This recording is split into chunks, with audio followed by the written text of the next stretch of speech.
नमस्कार, मेरा नाम है उदय वेद, चार्टर्ड अकाउंटेंट। आज वित्त मंत्री श्री अरुण जेटली जी ने अपना तीसरा बजट प्रेजेंट किया। दूसरा फुल ईयर बजट था उनका, क्योंकि नई जो गवर्नमेंट आई वो अपनी मई 2014 में आई, तो ये दूसरा फुल ईयर बजट था।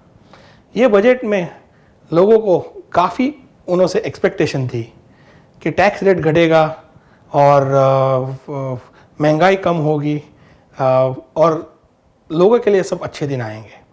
इसे देखा जाए तो ये बजट बहुत ही अच्छा बजट है। काफ़ी रिफॉर्म्स वित्त मंत्री ने प्रेजेंट किए।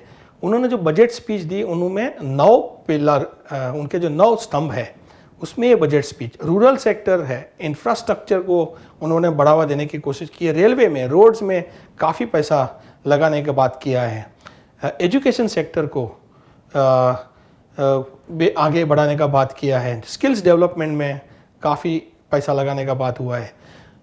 एक और जो चीज़ है जो इंडिया में के लिए नेगेटिव पॉइंट आ रही है वो ease of doing business. So ease of doing business भी काफ़ी तरह से उन्होंने छोटे बिजनेसेस को बढ़ावा देने की कोशिश की है, टैक्स बेनिफिट दिए, काफ़ी सरल उपाय करने की, फाइनेंशियल सेक्टर्स के रिफॉर्म भी बताएं और टैक्स के रिफॉर्म, आयकर के रिफॉर्म भी बताए हैं ये टाइम पे।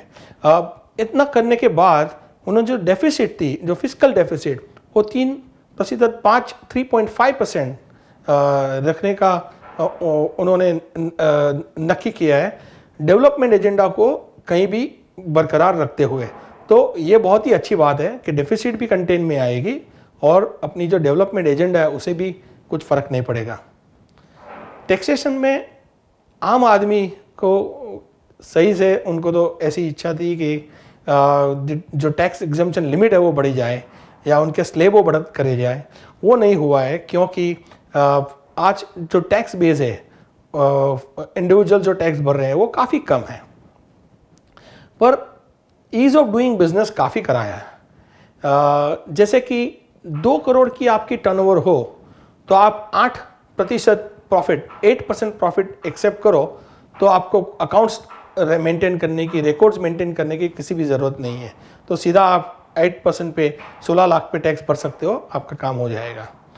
प्रोफेशनल सर्विसेज के लिए यदि आपकी टोटल रिसीट 50 लाख हो तो 50% प्रॉफिट, 50% प्रॉफिट एक्सेप्ट करो तो आपको कुछ रिकॉर्ड्स मेंटेन करने की ज़रूरत नहीं है।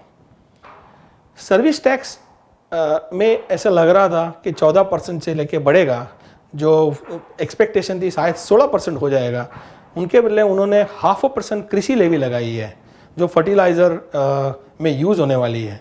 So total service tax 14% service tax, 0.5% जो स्वच्छ भारत टैक्स है वो रहेगा और 0.5% कृषि टैक्स, तो 16% हो गया। और जो 0.5% जो कृषि टैक्स है वो क्रेडिट में दिया जाएगा। तो ऐसे देखा जाए तो 15% जो सर्विस टैक्स हो गया, जैसे कि जीएसटी 17-18% पे जब भी होगा।